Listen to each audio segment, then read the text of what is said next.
Hey guys, RPGPrincess here, and today we are going to be playing Diamond Rose. This is a game that I found on Itchio, and I'm excited to see how it goes. Thanks to its location, Azalea naturally becomes a cornucopia of trade and the dream location for any merchant. Whether you're selling weaponry to adventurers, clothing to civilians, jewelry to aristocrats, Azalea is the one town a merchant can migrate to without worry. Because of that, craftsmen, blacksmiths, and all other manner of creators also flock here. We supply the merchants with wares such as they may sell our goods to customers, thus completing the supply chain. Craftsmen earn living, merchants are forever stocked, and customers... okay. In this town, a little hard work is all it takes to succeed. Wonderful.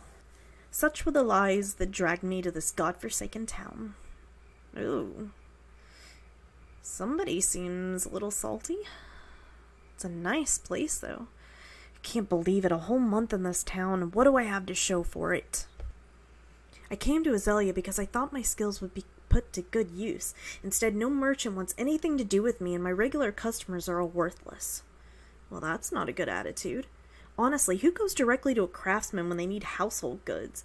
Go to a freaking merchant, for crying out loud. I swear, if one more person asks me to make them a frying pan... I counted the coins in my satchel for the 5th time since I woke up.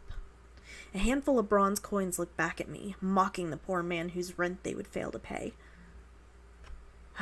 Perhaps I should just go back to my hometown. Living in the city is far too stressful for a laid-back guy like me. I can't count the number of times I've almost snapped at customers this week. The old me would never do something like that.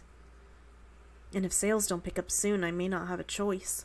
Living in this town isn't cheap. Unless I'm blessed with a miracle, I won't be able to pay next week's rent. At the rate things are going, I might as well. Before I could complete the melancholic thought, the door to my workshop opened. In strolled a beautiful young woman dressed in an ensemble completely unlike my usual customers. Excuse me, might you be a craftsman? I noticed your wares through the window, but you do not appear to be a merchant. Speaking in a dignified manner, the young woman glanced around my workshop briefly before addressing me. Damn, my first customer all day and it's some noblewoman. If I made jewelry, this might be my big break, but all I have here are weapons, armor, and those damn frying pans. Yes, ma'am, if a craftsman is what you seek, then you've come to the right place. Might I interest you in a quality frying pan? Or a new tableware, perhaps? The young woman stared at me in confusion. A frying pan? Tableware? Dear sir, I seek an expert craftsman, not a common merchant. Forgive my rudeness, but if your specialty lies in household products, I'd best continue my search elsewhere. Though politely spoken, the young woman's words pierced me like a dagger. I know I'm the one who tried to sell her that rubbish, but being called a common merchant is surprisingly painful. Perhaps I should have led with something a little more flashy? On closer inspection, this store is a little plain. But I do not mean to offend. There's nothing wrong with the store being plain or simple in nature. Alright, that's it. Time to scare this noble woman away. Actually, this shop front is filled with household goods so as not to scare the customers away. You see, I specialize in weaponry, swords, bows, battle axes, you name it. The young woman's eyes opened wide as I boasted about my true wares. Is that true? Of course it is. I'm a weapon-making machine. I have all kinds of horrific weapons out back, stuff you'd never imagine in your worst nightmares. Oh, but I suppose my spine-crushing, organ-shredding weapons would be of no use to a lovely young woman such as yourself.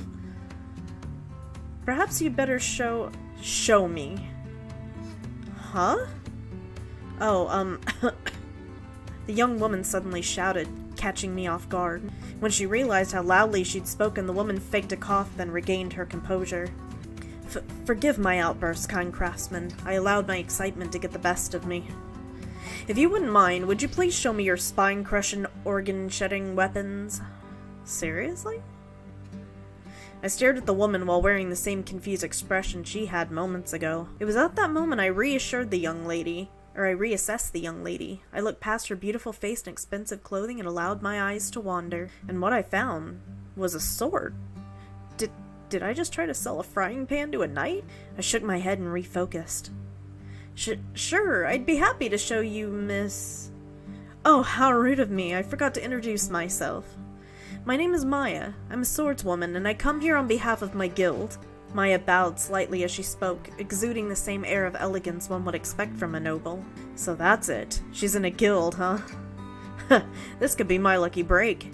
And if I can offload my stock onto her... Pleased to meet you, Maya. I'm Van, craftsman extraordinaire. Please allow me to show you my most brilliant blades. Please do. I walked in the back room and returned with several sheathed swords. It took a few trips, but before long I had brought out most of my inventory, ranging from daggers and short swords to battle axes and halberds. Maya carefully examined each weapon I brought out. The craftsman is top class, but the weapons themselves... Maya swung a few blades around, visibly unimpressed by what she saw. No, this will not do. None of these weapons will suffice. I require weaponry a cut above that which merchants of this town might provide. If I saw garbage such as this, my search would have ended long ago. Of course, I should have expected as much given the state of this so-called workshop. I could feel a vein pop up in my forehead as Maya spoke. Though I wanted to clear my inventory, the weapons she was insulting were my masterpieces. Anybody who would insult my work so brazenly was not welcome in my store. Oh, I see. Well, then I'm so sorry I had to have wasted your time, Your Highness. Please accept my humble apologies as you get the hell out of my store. Unable to keep my calm any longer, I started to physically push Maya towards the door. Wait, I didn't mean it like that. Please, it was not my intention to offend, I merely spoke the truth. Yeah, my weapons are truthfully below your standards, I get it. Look, if you don't want what I'm selling, then you can just... I did not come here to find a weapon. I came here to find you. Come again? I stopped pushing Maya, and for a moment she said something completely unexpected. Perhaps I should explain from the beginning. You see, Mr. Van, what I seek is not a blade, but a maker of blades. I wish to recruit a skilled craftsman to my guild, such as that we may be blessed with unique high-class weaponry. Unique high-class weaponry. And you thought you would find that here? I was desperate. Alright, out you go. No, wait, please! I misspoke. Is it true? It is true that I came here with low expectations, but your craftsmanship is the real deal. Please, allow me to see what you can do with real materials. Real materials, you say? I pondered Maya's words as I looked over my wares. Just as she had said, my masterpieces were all made of cheap, low-grade materials. Given my lack of funds, I had purposely skimped on the materials, favoring quantity over quality. It's exactly as Maya said. I need real materials to work with, not the second-rate junk I have lying around here. I turned away from the counter and faced Maya. I understand. Please provide me with the details, and I will make whatever weapon you desire. You will? Mr. Van, I'm in your debt. I cannot wait to see what you produce when using the right materials. No, dear customer, it's I who am in your debt. To bestow upon me both payment and quality materials, you are the kind of customer craftsmen dream of serving. Oh, Mr. Van, you flatter me, but I never said anything about providing you with materials or payment. Okay, I've given you enough chances. Out you go. No, Mr. Van, that isn't what I meant. Of course I'll pay you. You will be rewarded handsomely. It's just that you will first need to acquire the materials yourself. I stopped pushing Maya as we neared the door. Unlike last time, however, this time I didn't stop because I had a change of heart. You really are something, you know that? Pardon? You come in here, insult my workshop, insult my goods, mislead me, and then think you can just ask whatever you want of me? I am not your slave, and if this is how it's going to be, then I won't help you. But Mr. Van... No buts. Nothing you say can change my mind. Maya did not say anything else. Instead, she simply presented me with a scrap of paper, which was marked with various scribblings. What is this supposed to be? Though difficult to discern, I soon identified the paper as the form of an official request, like those adventurer would get from the guild. Written on it was a description of the blade to be made, the materials I should use, and finally, the reward.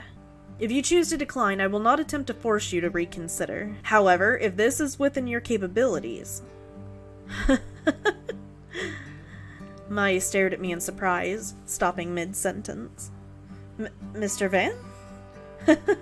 Decline? What are you talking about? I never said anything about declining. Then you'll make the blade I requested?